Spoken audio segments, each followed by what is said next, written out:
A huge part of cooking and doing it well is proper food handling and safety. If you're new here, my name's Billy Parisi, and I'm a culinary school grad who spent over 15 total years in the restaurant industry, working from a dishwasher all the way up to executive chef.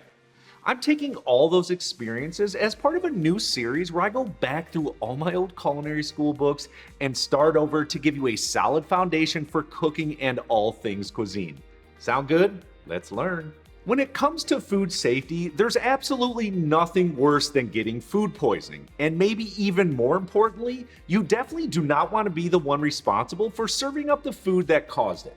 The restaurant term we use when someone does get sick is foodborne illness. Now, there are 4 ways food becomes contaminated that can cause sickness: biological or pathogenic, chemical, physical, and allergens. Pathogens are microorganisms that can cause disease.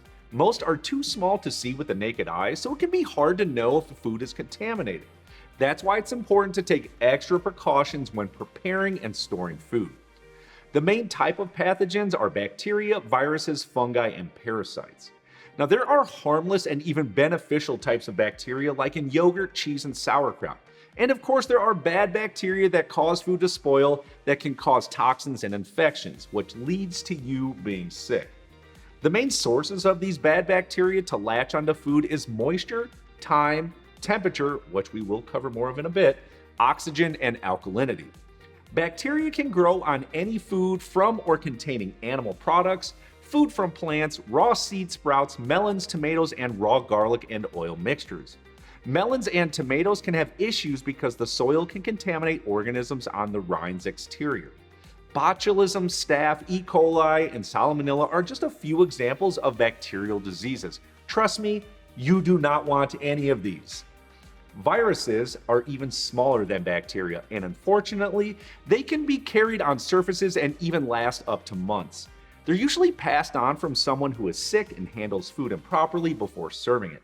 They can result in hepatitis A, norovirus, or rotavirus. Now, parasites survive only by living on or inside another organism and can be passed from and to another organism. While these are much rarer these days, they can be killed by proper cooking or freezing. The most common parasite, which I'm sure you've heard of, is trichinosis, which can be found in undercooked or raw pork. Yes, I still eat pork at 1/4. The last up is fungi. These produce molds and yeast and are often pretty easy to spot, but believe it or not, most of these aren't harmful to people. Some are actually beneficial, like when found in blue cheese or sourdough breads. However, molds can produce toxins that can cause severe diseases, so it's always best to err on the side of caution when you spot these. Chemical contamination is caused by poor equipment or improper handling of equipment. This could be the Teflon coating that is chipping in a pan and getting into the food before someone eats it, or even tableware polish, corroded copper, or zinc-plated utensils. As this relates to cooking and avoiding some of these potential chemical contaminations, my advice is to always use stainless steel pans and tableware and carbon steel or cast iron pans. They're safe, and most importantly, they will not get you sick. The last way someone can become sick is from an allergen.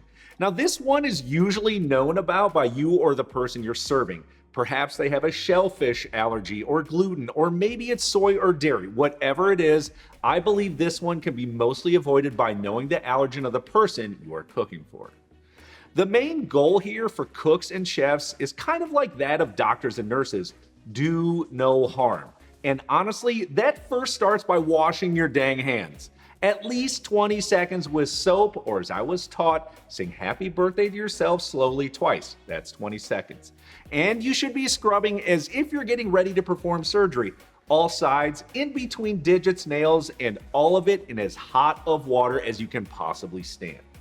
If you've got a cut on your hands or fingers, keep them covered with a waterproof bandage, or pick up these gloves that you always see me using. I get tons of requests for these anyways. I'll pop a link below. Keep your equipment clean. Hot water, soap, and scrub. Use a brush or a scour pad and take care of those. You don't want these breaking down and losing bristles or any pieces of them. Take care of your chef knives and delicate items like chinois or a food processor. These should all be washed by hand. All those harsh dishwasher chemicals can break these things down big time and can absolutely cause you to lose the edge on the things you want to keep sharp. Everything else, though, in the dishwasher. That's why I have one, so I don't have to do it. Yes, I can be lazy. Now, one of the biggest questions I get is about cutting boards. Many folks tell me that my wood cutting board is unsanitary and that color-coded plastic ones are the only way to go. Well, I'm here to dispel a few myths. Wood cutting boards, while heavy and requiring more effort for cleaning and upkeep, are super gentle on knives, can last a really long time, and are sanitary. Plenty of studies show that wood absorbs bacteria and kills it relatively quickly in under 10 minutes. As I always say in my videos, washing it with hot water and soap is sufficient enough to remove any potentially harmful bacteria. Keep them clean by hand and oil them up with a good food-grade oil that's low in unsaturated fats when done washing and drying them to preserve their life.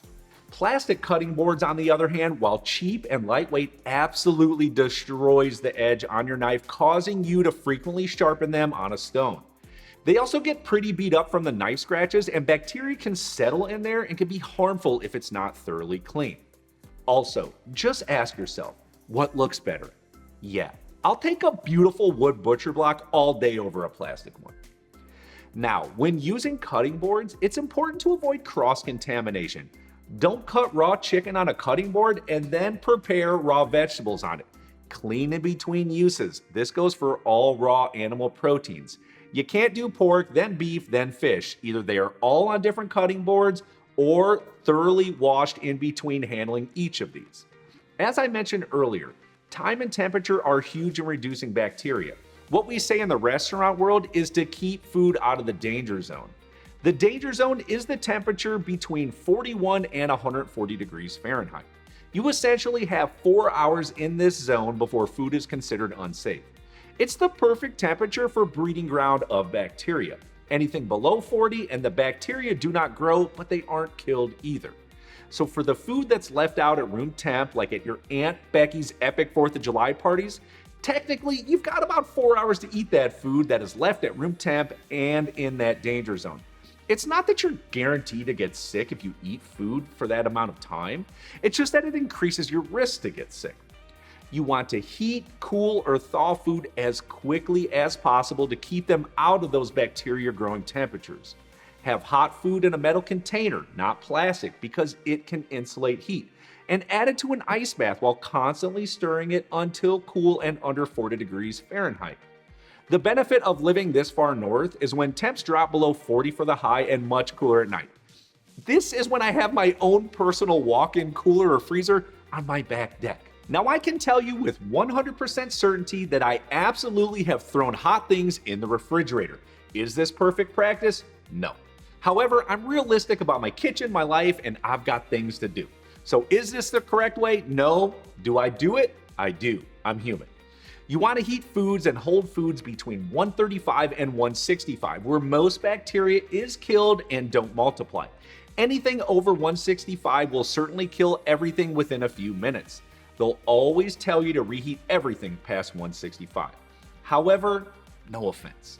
This depends on what you're cooking, because I'm not reheating a steak past 165 unless my intention is to shred it. Sorry, not sorry. I've also absolutely eaten pizza the next day after it was sitting out all night and I did not get sick, especially in college. Maybe the beer killed off anything I put in my body? I don't know.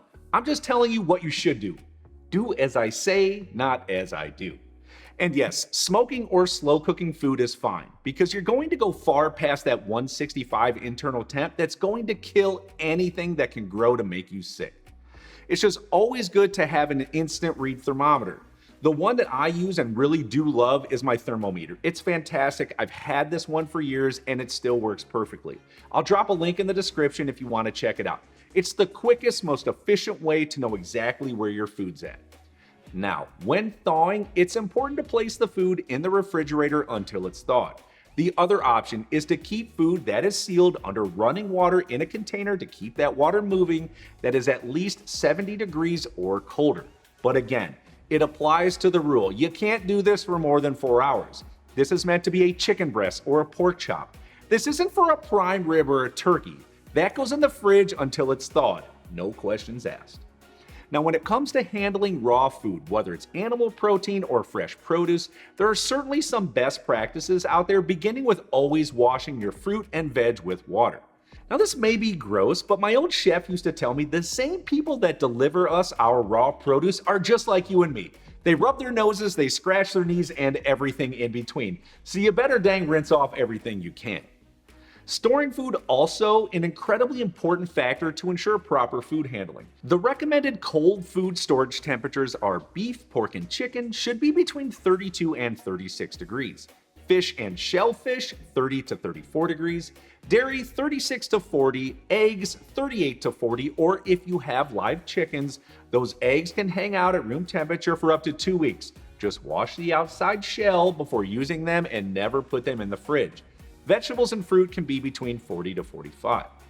Now, these are best temperatures. While the restaurant industry has an assortment of fridges and coolers, most of us just have a single refrigerator. As long as you're under 40, you'll be just fine. For freezing foods, it's recommended to keep foods at 0 degrees or colder. What about how long should I keep it before I eat it or freeze it? First and foremost, always check the best by use date. That's first. As long as things are airtight and properly sealed, here's how long I store things for. For soup, sauces, and stews, I usually store for 3 to 5 days in the fridge or 4 to 6 months in the freezer. Fresh meats, 2 to 5 days in the fridge or 6 to 12 months in the freezer. Cooked meats like leftovers, up to 3 days in the fridge or up to 6 months in the freezer. Fresh fish, up to 3 days in the fridge or 4 to 6 months in the freezer. Fresh shellfish, up to 2 days in the refrigerator and 3 to 4 months in the freezer. Fresh veggies, depending on what it is, up to 10 days in the fridge and 4 to 6 months in the freezer. Cooked veggies, up to 3 days in the refrigerator or at a max 3 months in the freezer. They're going to get mushy, so it depends on what it is. The line you live by in the restaurant industry is when in doubt, throw it out. Trust me, a few nights of pulling double duty in the bathroom is not awesome. 1 out of 10, do not recommend.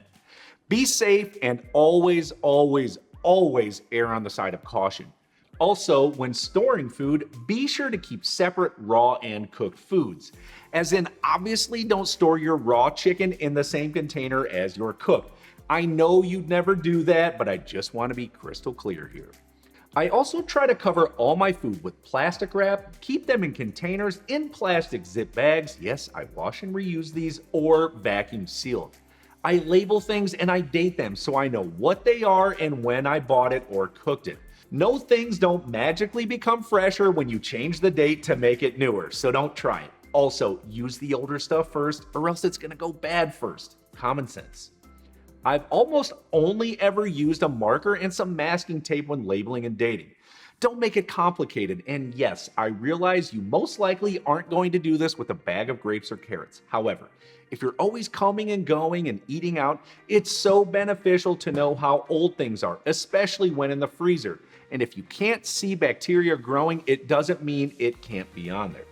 For animal protein that I know I'll be eating within the next few days, it's best to keep them in the package it came in or transfer it to a container that's wrapped in plastic wrap or has an airtight lid.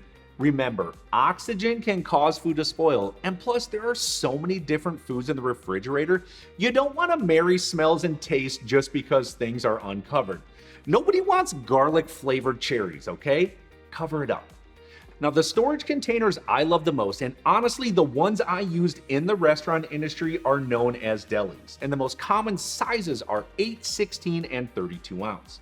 They're BPA free and all have the same size lid, plus you can stack them. Stop filling a drawer or a cabinet full of mismatched Tupperware that you got for a wedding gift 22 years ago. You can let that go. I promise you, you will love how much more organized these will be. I'll drop some links below to what I've always used. And yes, glass jars and containers are also amazing, but they can get a little bit pricey. Now, if you want to know about herbs, I've got a great video on how to store them, so be sure to check that out.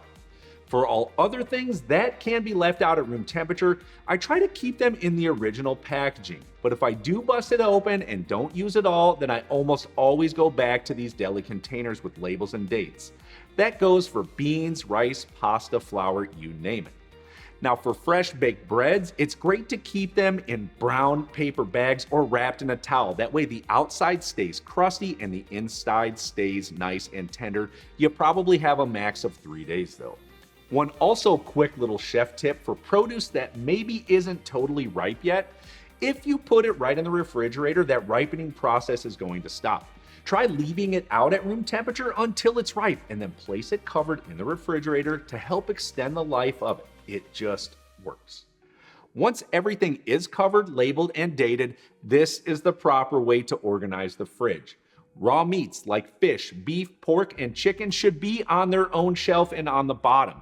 If you have many shelves, starting with the lowest shelf to the top, it should go chicken, beef or pork, then fish. The top shelf should always be your vegetables and fruits. You essentially are looking to avoid any potential raw animal protein from dripping down onto your raw fresh produce. Of course, not everyone has that many shelves, so bottom shelf is animal protein, top shelves are raw fruits, veg, and herbs. Now for kitchen attire or for what to wear while cooking, obviously you aren't going to be all wearing chef coats, toques, and checks. But I'd make sure you're comfortable in clean clothes, have an apron preferably, and wear comfy shoes that aren't going to slip and slide all throughout the kitchen. Lastly, you can go deeper and pursue a food handler's card via a ServSafe certification, which is honestly available in just about every single city and town across America. It's a one-day, $150 course, and from there you take a test, and if you pass, you get your card and are ready to work in a professional kitchen. You definitely don't need a card for cooking at home, but you will need one for working in the restaurant and hospitality world.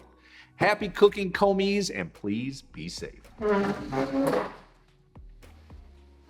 YouTube showed you this video because they thought you'd like it, so please like, subscribe, and definitely check out my first video in this series where I open up the books on cooking origins and probably the two most important chefs of all time.